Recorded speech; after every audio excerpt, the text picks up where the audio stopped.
All right. All right.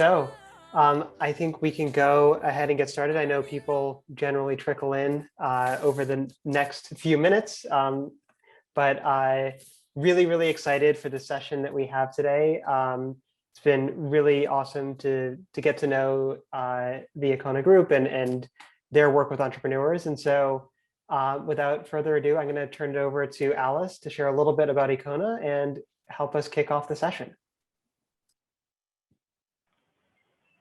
Thank you, Owen. Oh, am I muted? Okay, I think we got it.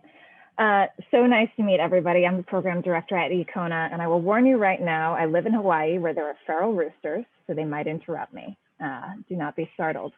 So I'm just going to share a very brief intro about who we are and what we do. We are Econa. We are the Global Center of Excellence for Entrepreneur Mental Wellness. And what that means is we work with incubators, accelerators, VC funds, any sort of community related to entrepreneurs on skill building, education and training, partner programs and services, research and assessment, and consulting. And today you're going to meet Dr. Kerry Makin-Byrd through one of, I think, my favorite workshop that we do at Econa. So I'm very excited to also experience it again. She is a fourth generation business owner, a founding psychologist at PACE. She is a psychologist that focuses specifically on entrepreneurs and other leaders. She has a PhD from Penn State with advanced training at UCSF and Stanford. She's also very involved with the National Center for PTSD and at NYU, and she's authored over 30 peer-reviewed papers. She's also on the board of the Kids Compassion Project. And without further ado, I will turn it over to Kerry. Oh, sorry, actually, I should mention one thing. One thing we're going to do a bit differently is because a lot of this will focus on mental health and mental wellness, you might have questions that are anonymous. And so what we're going to ask for everybody to do, instead of typing in questions through the chat or speaking up directly, is if you could actually private message your questions to me. That way we make sure that whether or not you're asking a question anonymously, that we actually get to your questions. Generally, we find that in our other workshops, it's something like 80% of the questions we get end up being anonymous. So we just want to make sure everybody gets a chance to ask. So Kerry at certain moments will say, does anybody have any questions? And at that moment or beforehand, feel free to just private message me in the chat your questions. Now I'll turn it over to Kerry. Wonderful. Thank you, Alice. All right.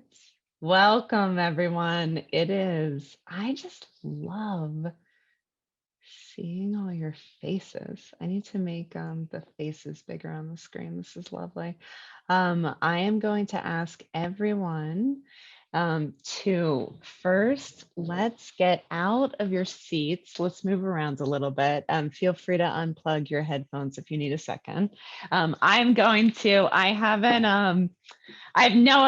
almost moved. Let's stretch a little, you guys. Woo!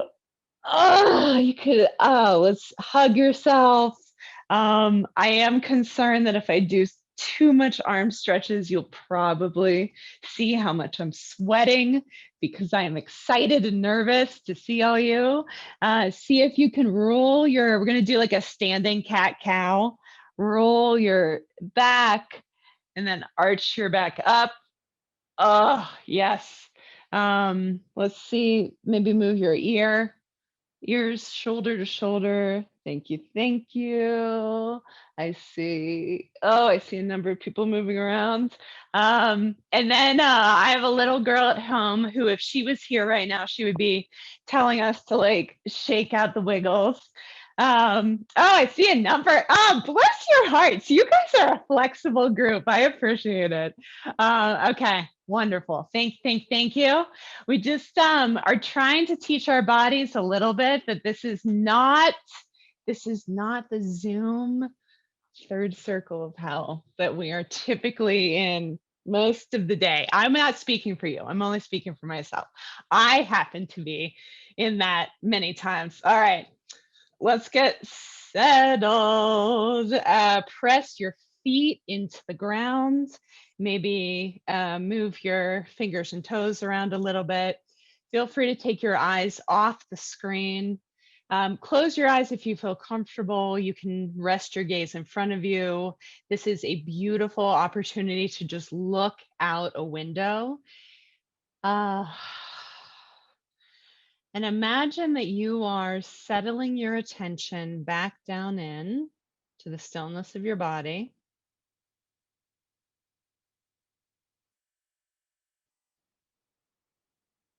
Taking a moment to observe your breathing.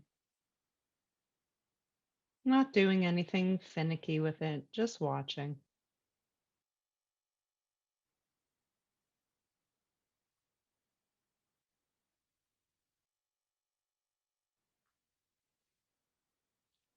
It may be useful to observe the continued train of thoughts that is likely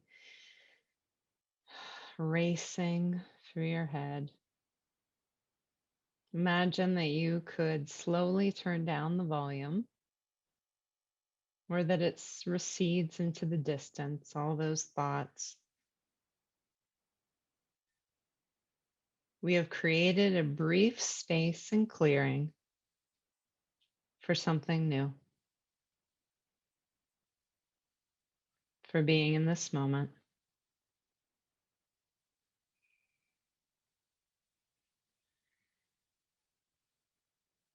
In your mind's eye, imagine that you are 15 years out.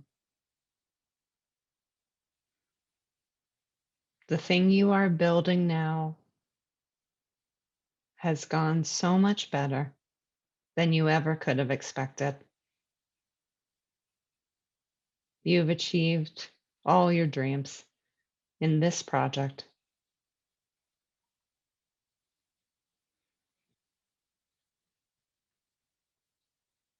Notice anything that comes up as you reflect on that future.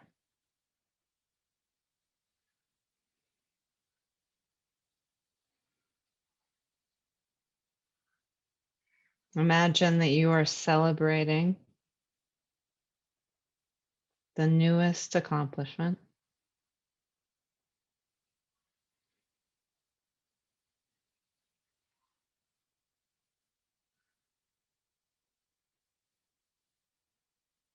And someone who is hearing about your history, the hard work, what you built,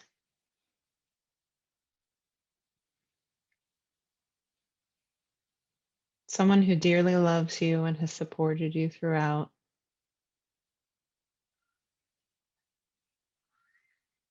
They ask, why?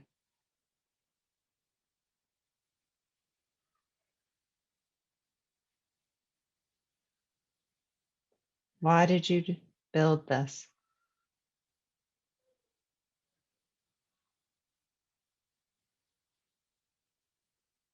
What did you hope to create or change?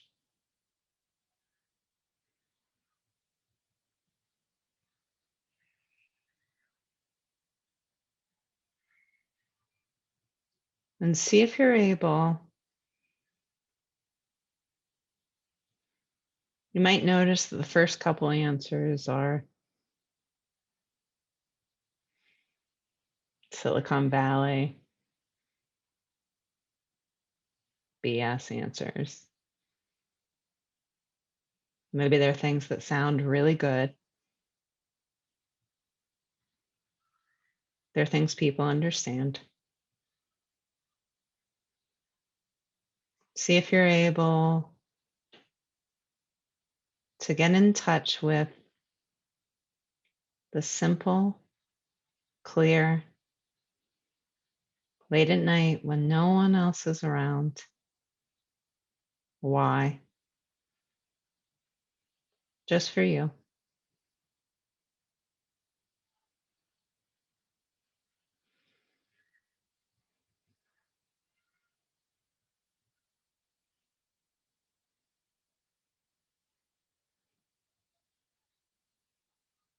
Take a moment to either, if it's useful, jot down the why.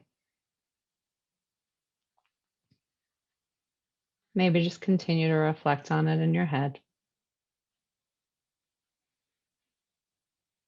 Slowly allowing the vision in your mind to recede, moving your fingers and toes, expanding your awareness to take in the light, the sensations around you. And as you're ready, coming back to our meeting together.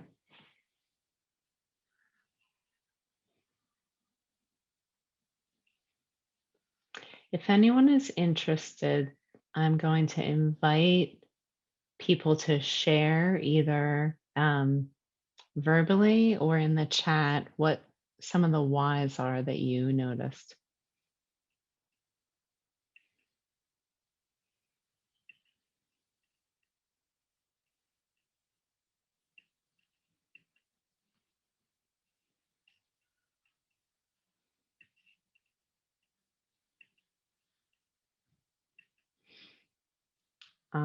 Alice, I'm going to ask you if you would be willing, my computer's doing something where it won't show me the chat.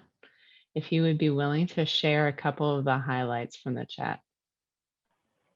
Absolutely. I think we're waiting for some answers to come in. Would anyone like to, oh, Rooster, would anyone like to pipe in? Go ahead. Yeah. And Just verbally, I think what came up for me is like solving the problem I want to solve of diabetes for low-income Americans, but then the deeper why is just using my career to be a force for good. What did people notice as they started kind of connecting with the whys? I started on this to save my own life because I had a chronic disease, and it ended up being something that we kind of built a industry around in biotech and molecular diagnostics. And so I guess I noticed that it worked and it got me out of poverty. And now we're saving a lot of people. So it's pretty exciting. And I can hear the joy in that to save my own life. It worked. It's a big It was a big deal. Beautiful. Beautiful. So as you all know, what I'm talking about today is thriving in uncertainty complexity.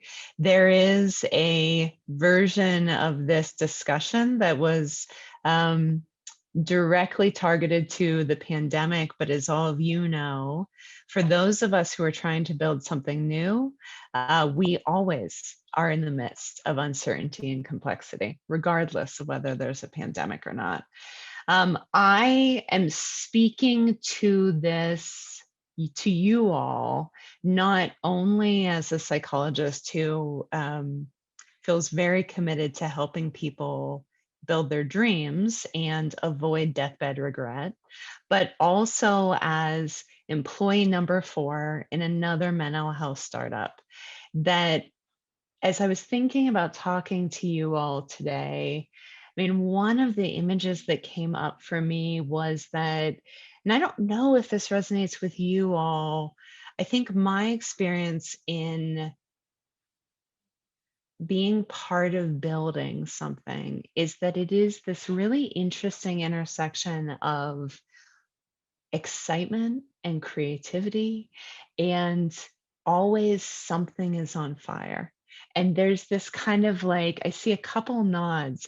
There's this, you're wedding this kind of exciting trajectory between the like almost collapse and the excitement and invention. And one of the things that really pulls me towards this work and why I feel really grateful to be sharing it with you all is that I think one of the realities that we continue to see over and over again with entrepreneurs intersecting doing courageous and stretched things is that there is this possibility. This is a picture of Aaron Mitchell, who ran into the flames of Burning Man and lost his life. And I think with much respect for his memory, this picture to me represents a piece of what we risk when we walk into these kind of courageous adventures without an awareness of the importance of how we show up for ourselves. That's the first layer. How we show up for our team, the culture that we are building, and then the great vision of what we want to create and build, which again begins with us, always with us.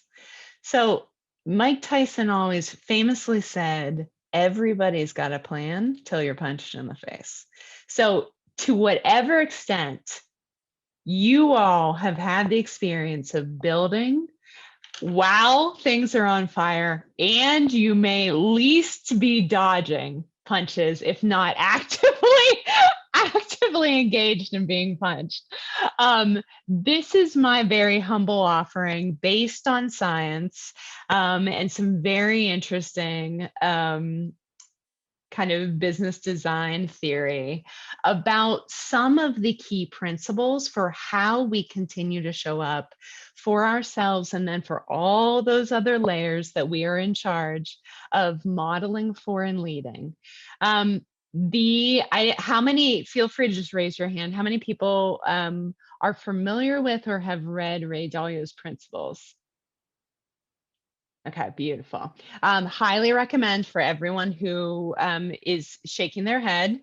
Thank you for the feedback. I know it seems like you're watching TV, but I actually see your faces and it's so lovely to get feedback. I was exposed to Ray Dalio's Principles book when it first came out, and I was so inspired by his way of organizing, the way you can show up for both personal life and work life. And these are some of what we're going to talk about today, are some really key principles for the way that you engage in the exciting adventures we get to go on without risking so much of our life that we're not interested in losing in the pursuit of it. So the first is accept reality. Now, I know this is easier said than done. Okay. These principles, let me say very briefly, are based on a melding and kind of meta theoretical analysis of both post-traumatic growth and resilience literature, Ryan and DC's theory for self-determination, as well as much of what we have learned from disaster relief and responding to pandemics, acts of war, and terrorism in terms of the science of showing up for people in distress. What I have layered onto this is inspired by the Cynefin framework for leadership, especially what we are going to be really interested and focused on is I am proposing a variety of principles that allow us to excel within this complex, it's the bottom type of business or pursuit. It's a complex pursuit that is ever changing and requires the people who are stepping into leadership to be both, and this is again, a cocktail that is much easier said than created or consumed. It requires presence, flexibility, fluidity, and the ability to scan what is happening and iterate over and over and over, because you all are showing up for changing markets, demands, and realities, both in your company or startup and without. Woo! That's a handful. So I don't know if this is true for all of you. I think many of the people that I have been fortunate to intersect with have beautiful plans for the thing that they are going to create. And it's such human nature, right? And then we get to the reality of what we are showing up with and the Lego blocks that are in front of us. And what I have noticed is step one, it is easy to say accept reality, but even before we do that, it is useful to examine where are we already arguing with reality. So again, I'm going to invite you to either through the chat I now see the chat. I just need to do this weird algorithm where I move windows back and forth. Feel free to reach out directly to Alice if you would like to share privately, and she will share as well. Or feel free to type in the chat or share audibly. What are some of the ways when you think about the goals you have right now, where are the places you know that you are just arguing with reality?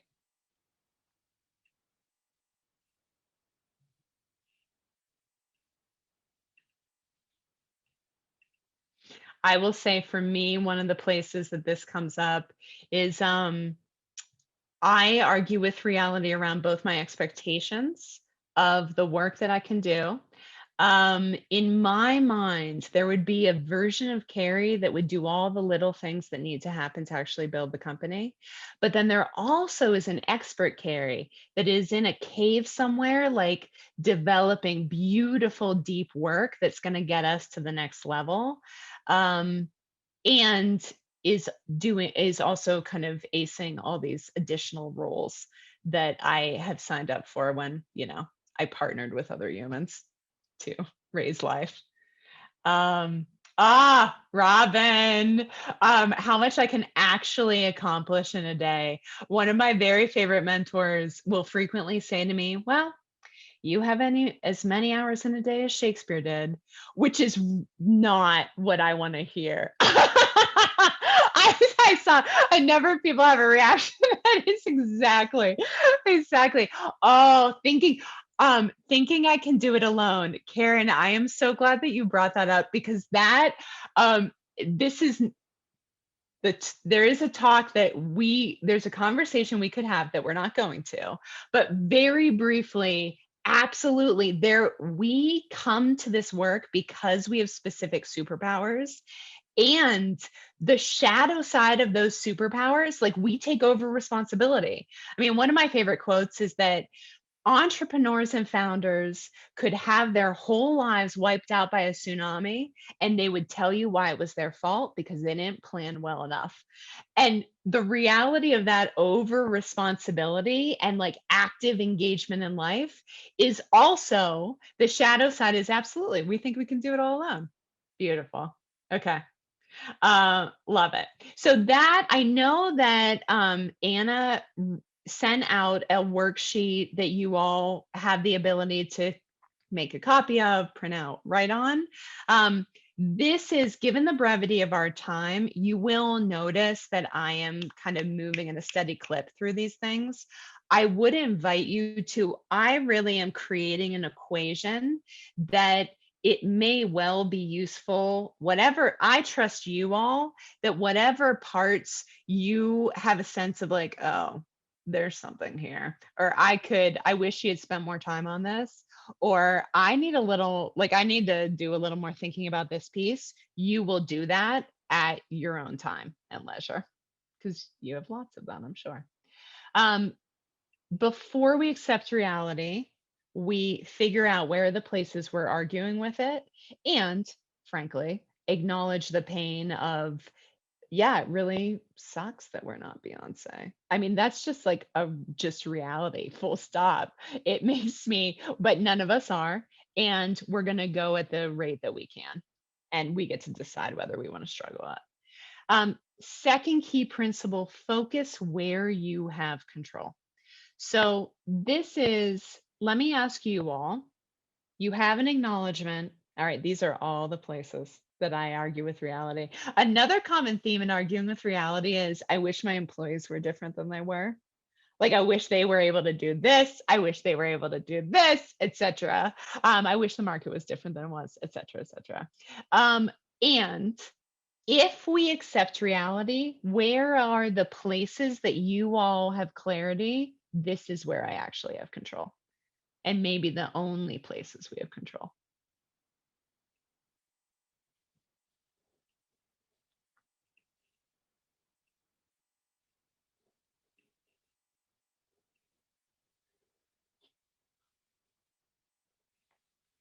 I'm happy to pause.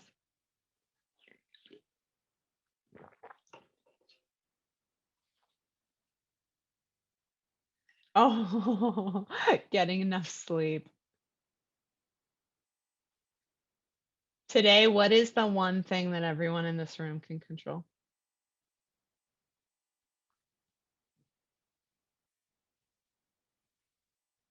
Preserving my focus, patience, how I show up in relationships in the world. Yeah. So if the reality is that the only thing we can control is how we show up, then that fuels the power for making sure that that is the single priority in it before and is the foundation for leading and leading the way we want to, building the things we want to. These are all iterations of basically your behavior, right? How you show up for yourself, for others, how you structure your environment.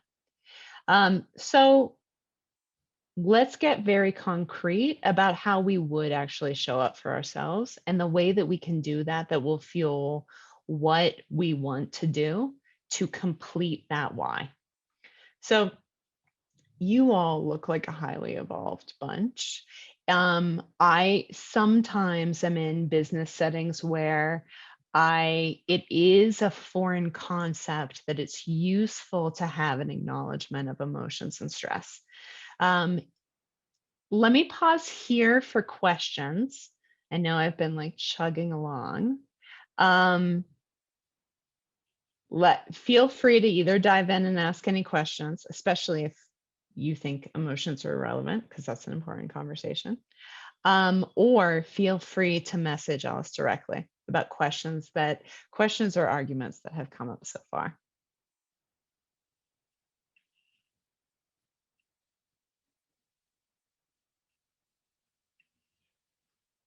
And Alice, given the reality of time, I will feel you are invited to interrupt me at any point if something comes in, and it would be good to. Will do. I think we're Go okay from on there. questions so far. Radical. Okay. So we want to show up for ourselves. There are, of course, a wide variety of ways we can show up for ourselves. Step one is it is useful to come up with our own metric for checking in with ourselves about where we are.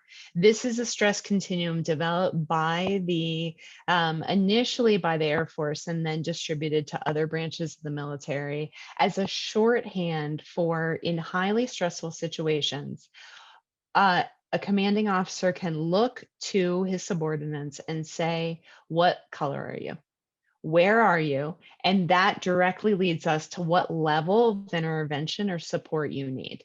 I gave a talk, used this slide maybe a year or two ago, and it was for a hospital. And one of the top surgeons raised his hands and said, can we just acknowledge that yellow is the new green?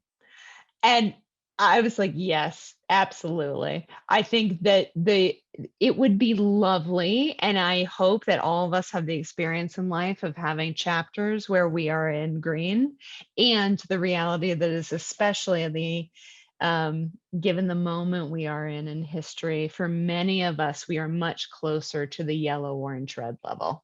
And so step one is the checking in.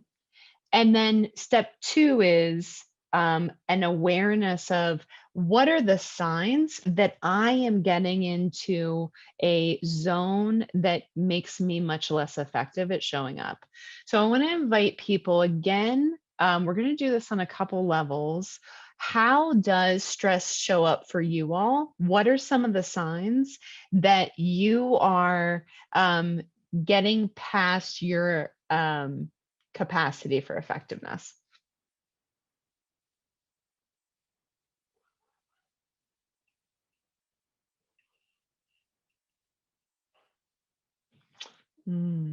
Isolation, intense procrastination, nausea, inability.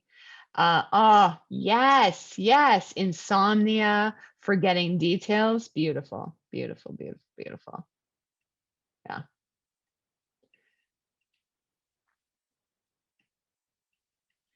Okay, so this is super standard. You all have already had this experience as you've been sharing.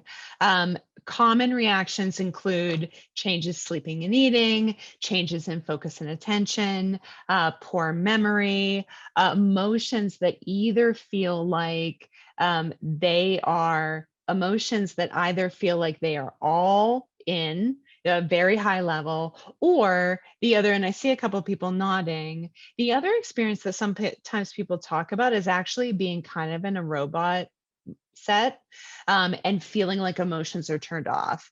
I have distinct memories of at a point where I was really stretched about 3 months ago, hearing a heartbreaking story, and I had this kind of cognitive reaction, and I was like, huh, I bet people find that sad. Like, I bet other people have emotions related to that. But I was very disengaged. One of my signs always is when I'm ready to throw a computer out the window, which is not like a standard reaction for me when I'm in like a Zoom meeting that is frustrating. But when I have the vision of like throwing it out the window, I'm like, no, I think I'm at yellow or orange right now. One thing so this is again, a wide variety of symptoms of stress. The kind of nugget I would note for future kind of examination is some people, much of their stress comes through in kind of changes to eating and sleeping. For some people, it's a wide changes in emotions. For some people, it's what I describe as the greatest hits. It's like a thought loop that just keeps going through your head. Like, I have a good buddy who has like a very fancy LinkedIn profile. But whenever he has whenever he gets into a thought loop of we are all going to fail, or I will end up alone and homeless. Like, whenever those are the reactions to whatever the decision is being made, that's his evidence of like, oh, I think I need a little more like fortification and support right now, because that's the thought loop I'm in. So I would invite you all to, it might be useful to it's just knowing like what your smoke alarm sound looks like, and then, or sounds like, because that's no problem, right? Like those bells to practice, that's what one of my teacher calls them. Those bells to practice are going to happen if you're doing bold, creative stretch work. It's just about how you show up for them. There's good science to support this claim. Even as someone who like tries to be someone who's good at thriving and being resilient, something that really blew my mind the first time I understood it is that dealing with the stress is different and unique to dealing with the stressor. So when you have, all right, you're fundraising for your seed round, and you have very specific things that you need to, tasks you need to complete, and you feel really stressed about the timeline and the paper that you need to pull together and blah blah blah. I'm sure what you all have noticed at some point is even after you complete the stressor, you've complete whatever action needs to happen, you've resolved the stressor, there is still stress that remains and needs to be dealt with, because otherwise it just continues on until it is, at the risk of sounding very hippy dippy, that needs to be processed through. The other, and we're going to talk more about the core ways that you all have found in your own life to be doing that kind of fortification and bringing yourself back to dealing with the stress and being in kind of good fighting form. One of the most inspiring for me,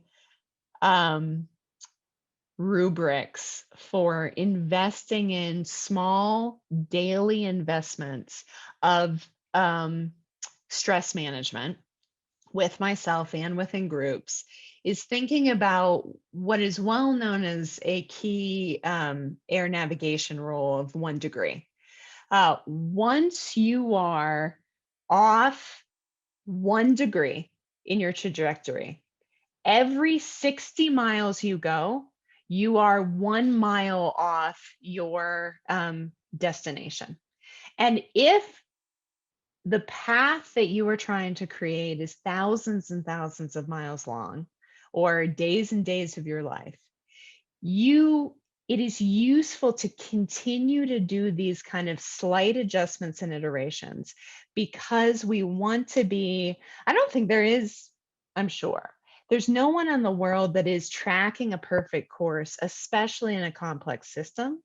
But if you are consistently tacking 1 degree, 1 degree, 1 degree back and forth, then you are continuing to get closer to the destination as opposed to farther away. All right.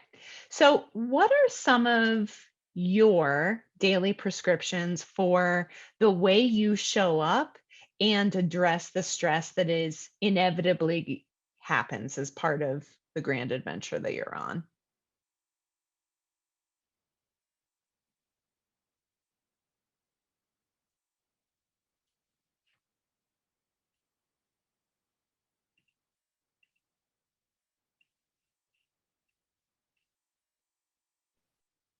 I have kind of an odd one. I have a inversion table, and sometimes when things are too much, I just hang upside down for a while to kind of clear out my brain. I don't know how else to describe it. Yes. It's outside on my back deck too, so it makes me go outside and listen to the birds. And I just hang there for a bit and think, okay, let me think about this a different way while I'm looking at everything upside down. But I do it a few times a day and it helps. Oh my God, I love it. It also helps with anxiety attacks too, apparently, to do head inversions. So Oh, beautiful. And if we did not have a fancy inversion table, we probably could do like a downward dog or something, right? Or actually, I'm channeling my 8-year-old. I guess we could like lay on some elevated furniture and bend over backwards, maybe. Okay. you can lay on beautiful. your couch and put your feet up and like hang your head over the back. Like that's something I've done in the past too. But it does help. It makes you breathe a little differently and calms you down, at least in my experience. There's some studies on it. Love it. Yes, yes, yes. Beautiful. There are just so many beautiful. So walk, engagement with nature, low effort exercise. I mean, much has been written about the power of walks and engagement with nature in fueling creativity and thinking, connecting with things that are bigger than yourself, prayer, journaling, driving around, beautiful. Yes.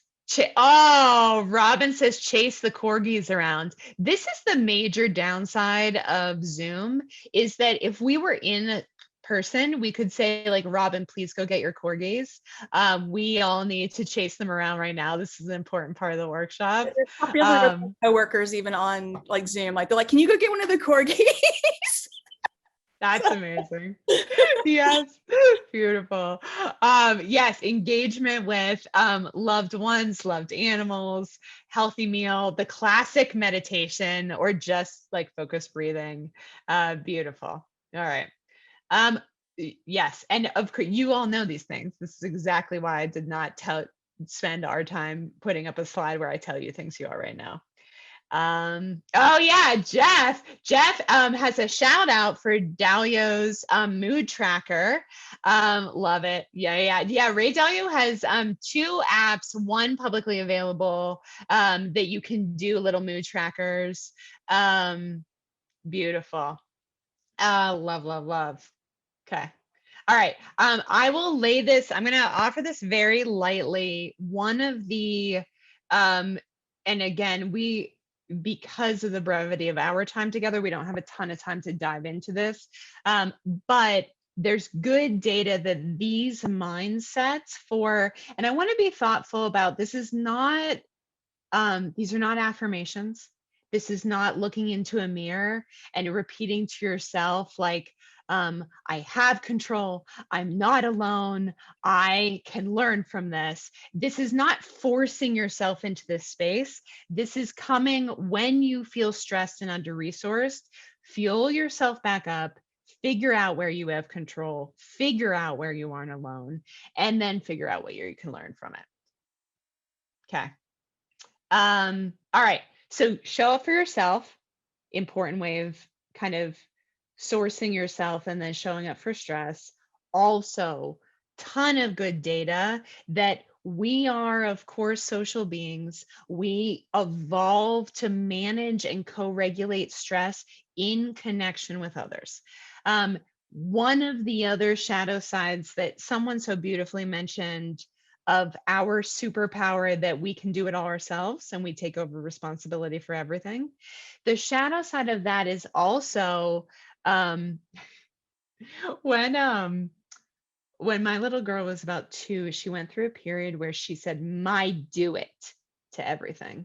And I think that's and the only reason I'm bringing that up is not because I think anyone thinks my daughter's as special or as adorable as I do, but because I can see that theme in myself, especially when I get under stress, this feeling of like, "My do it.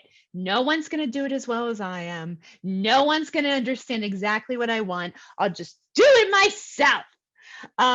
And one of the, I'm going to say to anyone else who recognizes the "my do it" in themselves, this may be one of the things that is hardest for us, is doing it in connection with others, de-armoring, acknowledging that we are stressed and compromised, and then seeking support, not only in our little like island of isolation, but also in the other places where we have evolved to create connection. Let me actually, before I lecture to you all about what I think you all should be doing with your life, which is not appropriate or maybe invited, what are some of the ways that you all have found success and support connecting with others?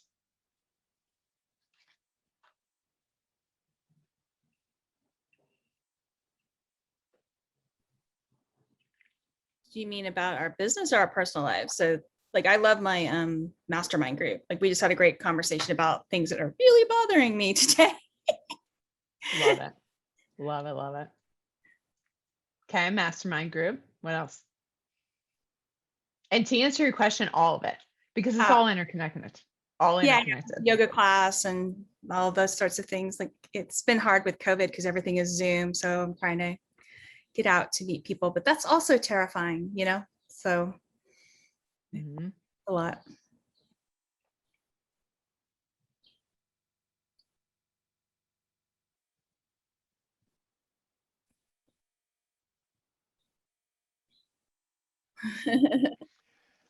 Harry, I've ended up in a bunch of social groups. One is like a movie group, and one is a book group, and another is a kind of a professional journal group. But they all have these like social support elements that have turned out to be really great as well. Yeah. Beautiful. Oh, thank you, Michael. Sharing meals together, connecting with family, women's Bible study group. Oh my God, so many good groups. Love it. Okay, beautiful. Thank you all. Beautiful. For anyone who this feels like something that either you have a strong aversion to, like there's no way I'm doing that. That would be very interesting. And I would be very curious to know more about that. Or it feels like, oh, this is the place in my kind of menu of awesome self-care that is not, this is the place that I have some gaps, or I have some places that I might be interested in doing more. I will say humbly that what we see again and again is there's a pretty big difference between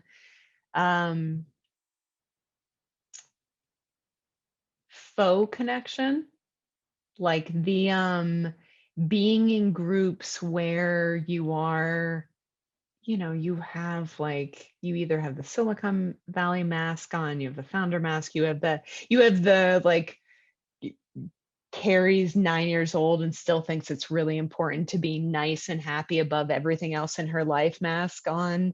Whatever masks you continue to hold on, the connection that is empirically we know is most valuable and filling is with people who get it, who legitimately get it, who you feel seen and heard by. One of my very favorite quotes around this, I have a close friend whose husband's a diplomat. He had a scary and sudden brain infection. They're in the ICU in a foreign country. They've only been there a few months. And she said, and she has 3 teenage sons, and she's managing all of this. And she said, what I learned in that moment is that help that doesn't feel helpful isn't help. And I created a ring of help that really was truly help, and getting resources and support there, and cutting off or building a wall to those other things. And I think I appreciate that wisdom and kind of power behind that. So for everyone else who is, you're all creating and in the midst of fire, and to whatever extent it is helpful to have that in the back of your head. There's also good data that even if we are grasping a little for, well, who in my community actually gets it? Who sees and hears me? Who do I feel comfortable with? Even if that is not a piece of your life that is in place and feels strong right now, there is also macro level connection that can be very filling and nurturing as well. One of those is, this is a whole line of literature described as moral elevation. It is witnessing things that inspire and elevate you, and actively engaging and finding those around you. This bottom left picture is, I wish we had like biometrics on me right now so you guys could see like the impact of me seeing this picture, just how like all my blood vessels are opening. This is a woman at a Trader Joe's in LA. She's a cashier. The man that she is hugging held the store up at gunpoint because he was so distressed about an argument he had with his partner. And this cashier had a long history of helping people through her church. She had some understanding, because her son had had mental health struggles, that he needed some help kind of down regulating, and that once he could calm himself down, he would be able to keep himself and the rest of the people safe. She refused to leave the store until she had a chance to talk him down, convince him to set the gun down. The police agreed that they would not shoot him to protect the other survivors and hostages, and they walked out of the store together. To me, this is one of those images of, oh, this is my why, actually. I didn't even plan this. This is totally subconscious until right now. This picture is totally my why. If you have and can create your own either internal or external board of what are your whys and the representation of those whys, those are some of the things that can fuel you in the inevitable hardness of life. Okay. Carrie, we have a quick question. Oh yeah, please. What wearables do you know of that are good at measuring stress or biometrics? Oh, that's a great question. I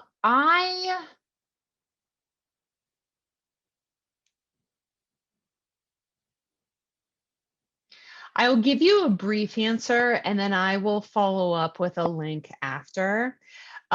There was one wearable that I was actually super excited about, and briefly read a very well-researched Wall Street Journal article that demonstrated that even this wearable I was very excited about was not fine-tuned enough to be collecting the data and teaching the person what it said it did. And there was a beautiful summary of some of the great kind of scientists that are looking at, I'm just blanking on his name. There's a variety of scientists in Wisconsin that have put a bunch of both early meditators and then very experienced meditators in scanners to demonstrate kind of how meditation and de-stressing exercises impact brainwaves. And they cast a lot of skepticism and demonstrated that some of these wearables are either not really doing anything or are teaching you the opposite of what they think you're teaching. So that's a short answer. I will send the link to the article.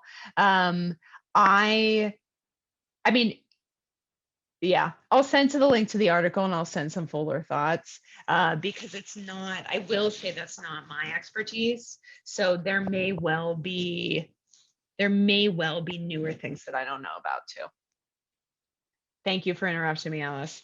Yeah, and I'm sorry I don't have a richer answer. I mean, for my own personal life, and just because it would be nice to be able to say to you guys, like, oh yeah, buy this. Here's this discount code. You'll love it. But I don't know if that's so far. And finally, in terms of our kind of mad libs of thriving in complexity and the way we show up for ourselves, the final is the power of reflection. And again, this is straight from Ray Dalio, right? Pain plus reflection equals progress. The like psychologist version of this, I think, would be suffering plus reflection equals growth. There is again wide literature on the power of active reflection and meaning making to help us integrate and level up from the struggles that we've experienced. And I'm going to again kind of source from the wide wisdom in this room. What have you learned already about how reflection works for you and what you've learned from this hard year?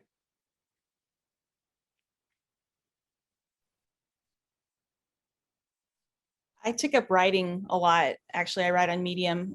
So I'm a survivor of a lot of very traumatic experiences, and I have a kind of an open channel for people. And I talk about how to stop yourself from committing suicide and how to deal with the outcomes of poverty. And it's been very well received. So this time gave me a chance to sit and actually write some of this out. And I've kind of learned how to create processes that I can share, if that's kind of what you're asking about. But it's harder and more rewarding than I'd expected. It's a mix. Can we make a t-shirt that says that? It's harder and more rewarding. Yes, I feel like so many juicy parts of life are described exactly that way. I'm really good at picking phrases. People say that to me almost every day about something. I've said, we should make a t-shirt. But yeah, like I should wear that t-shirt. But that sums it up. Like when I finally started publishing it and getting responses from strangers and feedback, I was like, this is a lot harder than I thought, and yet a lot more rewarding than I had expected. So, you know. Oh, and I feel really grateful for you sharing your experience, both of writing the next chapter of your story, and then my guess is that is, and what I hear you saying is it's so impactful for others as well. Well, thank you. Love it. It's been really great to hear you speak today. Oh, it is my deep pleasure. Absolutely.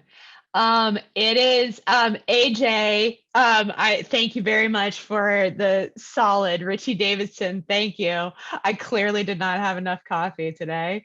Richie Davidson is the fabulous researcher who has done some really important work around meditation, impact on brain, etc. Okay, you guys, I am mindful of the time. What I am going to very humbly offer is, wait, no, I want to go backwards. There we go. That if it is useful to you, continue with your own examination or with the worksheet. Here is some of the usual suspects that come up from both lessons learned when people begin to reflect. I want to pause and invite any questions. So I actually have one question. So one of the big things has been, with reflection, it takes time and space to do that, right? It's not just something you can it's hard to do kind of in the moment. Um, how do you think about carving out time and space for reflection as part of your work, and kind of what are strategies for that? Yeah, I have multiple levels. One is super simple daily reflection. Two of the, and please know, I of course am not getting like any bump. I'm not financially associated with anybody except maybe Trader Joe's. So no, I'm not promoting anything that I have links to. The app Day One I find very useful. And there's a wide variety of just like very brief daily reflection. My very favorite semi-regular reflection is Year Compass, which I would strongly recommend for anybody. Me and some of my like dearly loved ones try and do it closer to quarterly. And I think, and other people that I've really admire have different, I think it is just like anything, it's schedule it. It's just right. Like if it's, I have someone who I just deeply respect who does it the first of every month, 5-minute journal. My experience has been, I find it much more fruitful to do longer chunks less frequently. That's just me. That's helpful. Thank you.